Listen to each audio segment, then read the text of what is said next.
오늘은 요한복음 14장 15절에서 24절 본문으로 아침 메시지를 나눕니다. 우리에게 성령이 임하시면 몇 가지 아주 괄목할 만한 특징들이 생겨나게 됩니다. 그 첫 번째가 무엇이냐면 진리에 대한 갈급함이 커지게 됩니다. 무엇보다도 성경 그 자체에 대한 갈급함이 굉장히 커지게 됩니다. 성경이 말씀하시는 내용이 무엇인지 알고 싶어하고 그것을 정말 마시고 싶어하는 그런 갈증이 생겨나죠. 그래서 진리가 들어올 때에, 그리고 강단에서 선포되는 말씀도 성경에 충실한 말씀이 들어올 때에 마치 저는 그 성령을 받은 그 초기에 어떤 것을 느꼈냐면, 마치 그 어머니의 복중에서 뛰어놀던 세례 요한과 같이 복중에 있던 세례 요한이 이제 마리아의 뱃속에 예수님께서 이제 계실 때에 그 마리아의 모습을 볼 때에 복중에서 뛰어놀았다고 그렇게 말씀하고 있거든요. 정말 이렇게 성령이 임하시면 정말 그 복음의 진리가 들어올 때에 그렇게 기쁘고 그 갈급함이 채워지고 진짜 영적인 기쁨으로 충만하게 되는 그러한 이제 사건들을 경험하게 됩니다. 반면에 강단에서 성경적이지 않은 설교를 할 때에 본문을 읽어놓고 전혀 다른 내용, 어떤 그런 인간적인 어떤 학문에서 이렇게 인간적인 학문과 연결시켜서 어떤 채우려고 할 때에 너무 갈급하고 너무 힘들었던 경험이 있습니다. 왜 그런가? 성령님 자체의 그 인격성, 그 특징이 진리의 영이시기 때문에 그럴 수밖에 없다라는 것이죠. 17절에 보니까 그는 진리의 영이라 세상은 능히 그를 받지 못하나니 이는 그를 보지도 못하고 알지도 못함이라. 그러나 너희는 그를 아나니 그는 너희와 함께 거하시며 또 너희 속에 계시겠습니다. 그래서 아직 그 성령이 임하시지 않은 그 육신에 그 속한 사람들은 사실은 진리에 더 가까울수록 힘들어할 수밖에 없고, 그런 어떤 육신을 달래는 그런 말들, 인간적으로 달콤한 이야기들이 더 귀에 쏙쏙 들어올 수밖에 없지만, 그 영혼이 진정으로 성령으로 거듭나고 성령이 이제 임하시게 되면은 진리가 선포될 때에 정말 그 갈급함이 채워지고 영적인 기쁨을 경험할 수밖에 없다는 그 진리를 경험하게 되는 것입니다. 두 번째로, 성령이 임하시면 하나님에 대한 임재의식이 생기게 됩니다. 성령님의 그 특징이 함께 거하시는 분이시거든요. 우리와 함께 하시는 분, 우리 속에 거하시는 분. 찬양의 가사 중에 따스한 성령님 마음으로 보내 내 몸을 감싸며 주어지는 평안함이라는 가사가 있죠. 이 가사를 음미하게 되면 정말 그 성령이 임하시는 그 아주 실제적인 그 느낌을 이렇게 알 수 있게 됩니다. 그 찬양의 가사가 무엇인지, 어떤 고백인지 알 수 있게 되죠. 정말 이렇게 온 오감적으로 자각하는 증상이 생기게 되죠. 그래서 하나님을 느끼게 되고, 하나님이 여기 계시고 그리고 함께 계신다라는 생각, 주님이 바로 이곳에 좌정하셨다라는 그 자각이 생기게 됩니다. 근데 그 자각이 생기기 시작하면서 많은 그런 변화가 일어나게 됩니다. 특별히 그 한 인격 안에 있는 연약함들이 치료되는 그런 역사들이 일어나게 되죠.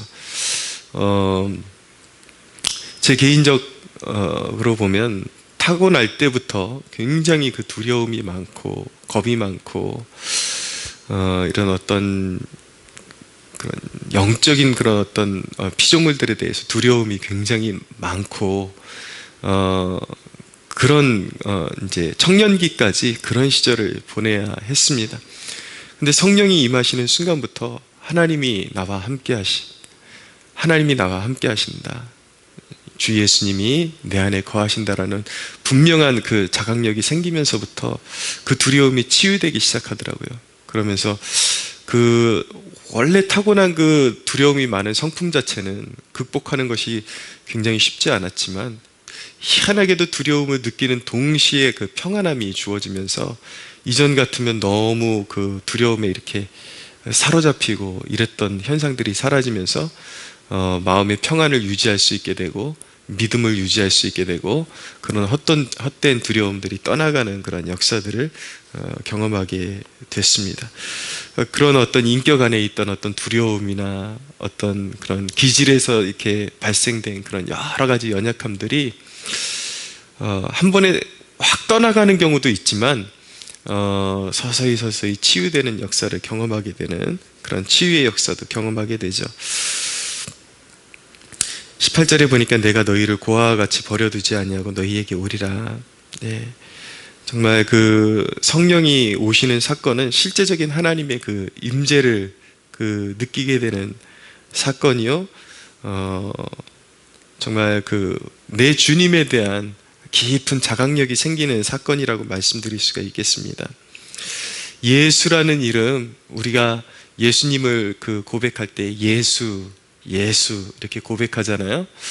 근데 그냥 어떤 한간의 그런 흐름 중에서는 예수님에게 그분이 본체가 하나님이신데 예수라는 그런 이렇게 반말 같은 용어를 사용하는 것은 옳지 못하다라는 그런 논쟁들이 있기도 한데, 저도 가급적이면 예수님이라는 그 존칭을 사용하기도 하지만 사실적인 고백, 실제적인 고백은 예수라는 그 단어, 이 이름 자체가 너무나도 그 은혜로운 이름이라는 것을 고백하지 않을 수가 없습니다. 그런 그 논쟁과 같이 그냥 예수라고 고백할 때 그것이 반말이라고 누가, 정말 예수님을 그 인격으로 경험한 사람들은 가히 상상할 수 없는 것이죠. 왜냐하면 그들에게 있어서, 우리에게 있어서 예수라는 그 이름 자체가 최고의 우리의 그런 어떤 통치자, 우리의 주관자에 대한 그 누구와도 바꿀 수 없는 그 신앙적인 고백이 담긴 고백이기 때문에, 통치자에 대한 어떤 존칭, 최고의 존칭, 그보다 더 위대한 존칭은 저는 없다고 생각합니다. 왜냐하면 예수라는 그 두 글자의 그 이름을 들을 때마다 성령께서 임하신 그 심령 안에서는 무언가 울컥하는 그 감동이 솟아오르기 때문인 것입니다. 예수라는 이름만 들어도 그분이 내게 어떤 존재인지 내 영이 알고 반응하는 것이죠.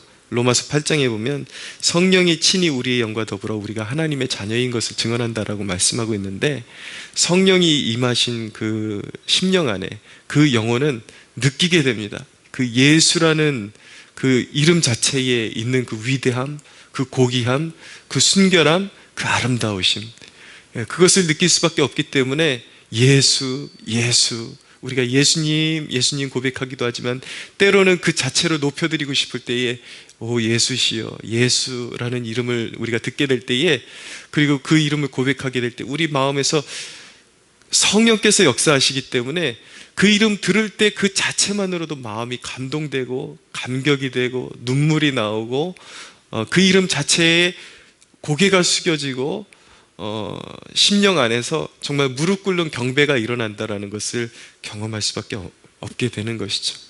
내가 성령 받은 사람인가, 어떻게 할 수 있는가, 예수라는 이름에 내 영이 어떻게 반응하는지 알게 됩니다. 그것을 보면 알게 됩니다. 성령이 임하시면 그런 주님에 대한, 하나님에 대한 놀라운 경외의식이 마음에서 일어나게 되죠. 불릴듯이 일어나게 됩니다. 그러면 성령 받는 길은 어떻게 해야 성령을 받을 수가 있는가? 철저하게 자기 부인이 일어나야 합니다. 내가 철저한 죄인이구나 라는 것을 인정해야 하는 것이고, 그리고 이 세상에서 내가 추구하던 그 모든 것들, 내가 가장 좋아하고 내가 가장 사랑하던 것들이라 할지라도 그 모든 것들이 허상이라는 것, 찌꺼기들이라는 것을 깨닫고 그 허상들이 내 인생에 전혀 행복을 줄 수 없고 내 인생의 어떤 가치, 그런 것들을 제공할 수 없다라는 완전한 부인이 일어나고 예수 그리스도만이 주님이시고 왕이 되신다라는 그 인정 가운데 그분 앞에 꿇어 엎드리는 경외감으로 마음문을 열고 모시어 드리는 것, 즉 영접하는 것, 그렇게 온 마음을 다해서 진정으로 그분을 영접할 때에 성령은 우리에게 임하시는 것입니다. 근데 우리는 단지 성령님의 내주하심, 단순히 성령님의 임재를 느끼는 그 수준에서 머물러서는 안 되고 성령의 충만의 단계로 나아가도록 우리는 사모해야 합니다. 로이드 존스 목사님은 성령 충만을 받는 비결을 두 가지로 정리해서 말씀하는데, 첫째는 성령을 사모하는 것입니다. 성령의 존재를 의식하고 성령께서 오셔서 나를 충만케 해주시기를, 그리고 그 사모함을 가지고 끊임없이 구하는 자에게 하나님께서 그 선물을 부어주실 것을 믿고 성령 충만을 사모하는 것입니다. 두 번째는 하나님을 기쁘시게 해드리려는 노력이 필요하다고 이야기했습니다. 21절에 보면 나의 계명을 지키는 자라야 나를 사랑하는 자니 나를 사랑하는 자는 내 아버지께 사랑을 받을 것이요 나도 그를 사랑하여 그에게 나타내리라 라고 말씀합니다. 하나님의 뜻에 대한 순종, 주님의 말씀에 대한 순종은 성령이 임하셨다라는 증거이기도 합니다. 성령이 임하셔야 그분의 말씀에 따르고 순종하고자 하는 그 마음이 생겨나게 되죠. 그러나 또한 이 동일한 말씀이 성령 충만으로 가는 비결이기도 하다. 그러니까 성령이 이미 내주하시고 성령이 임하시는 사건을 경험한 사람이라 할지라도 이 계명에 우리가 뜻대로, 주님의 뜻대로 순종할 때에 충만으로 갈 수 있다는 것을 우리가 알 수 있게 되는 것이죠. 세상을 이기고 생명을 낳는 역사는 성령 충만한 성도 외에는 이룰 수 없는 일이라는 것을 우리가 깨달아야 합니다. 그래서 우리는 단순하게 주님을 알아가는 것에서 사귐의 단계로 들어가야 하는 것이고, 그 사귐의 단계에서 주님과 친밀함의 단계에서 충만의 단계까지 나아가야 된다는 것을 한순간도 잊지 말아야 하는 것입니다. 저는 이 아침에 소원하건대 모든 성도들에게, 우리 믿는 모든 성도들에게 신약 성경에 나타나는 브리스길라와 아굴라 같은 충만함이 주어지는 축복을 누리시기를 축원합니다. 브리스길라와 아굴라는 성령 충만한 부부였죠. 천막 만드는 업을 가지고 있던 사람들이었는데 부부였습니다. 근데 이들은 성령의 충만함으로 성실하게 그 천막을 만드는 일을 감당하고 모든 일을 주께 하듯 하고, 그런 성령의 감화하는 능력이 그들과 함께 하심으로 말미암아 성도를 세우는 일에, 바울과 함께 성도를 세우는 귀한 일에 쓰임받았던 하나님의 사람들이었죠.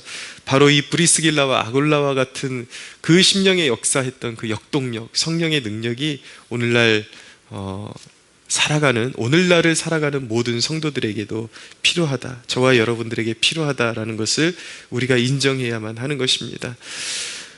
사랑하는 여러분, 성령 충만으로 나아가는 길은 단 하나밖에 없습니다.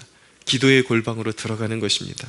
하나님께서 원하는 자에게 그것을 주시고 사모하는 백성에게 그것을 주시고, 주님의 말씀을 인정하고 그 통치를 인정하고 그 뜻에 순종하는 자들에게 그것을 주신다라는 것, 그리고 성령 충만으로 나아가는 유일한 통로를 바로 기도라는 통로를 통해서 주시기로 작정하셨다라는 것을 기억하면서 그 은혜를 사모하는 자마다 기도의 골방으로 들어가야 하는 것입니다.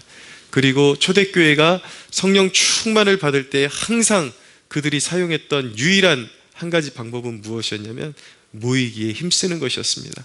성도들이 모여서 주야로 기도하며 하나님 앞에 성령의 능력을 구했을 때에 그들은 늘 성령으로 충만함을 받고 세상을 이렇게 뒤집어 놓는 깊은 영적인 영향력을 끼치는 하나님의 백성들로 설 수밖에 없었다라는 것을 우리가 기억하면서 더욱더 기도하기에 힘쓰고 그 기도를 통해서 더욱 주님을 인격적으로 알아가게 해달라고 주님 앞에 간구하는 그러한 은혜 충만한 그러한 정말 하늘의 축복을 넘치도록 받는 그런 성도들 되시기를 예수님의 이름으로 축복합니다.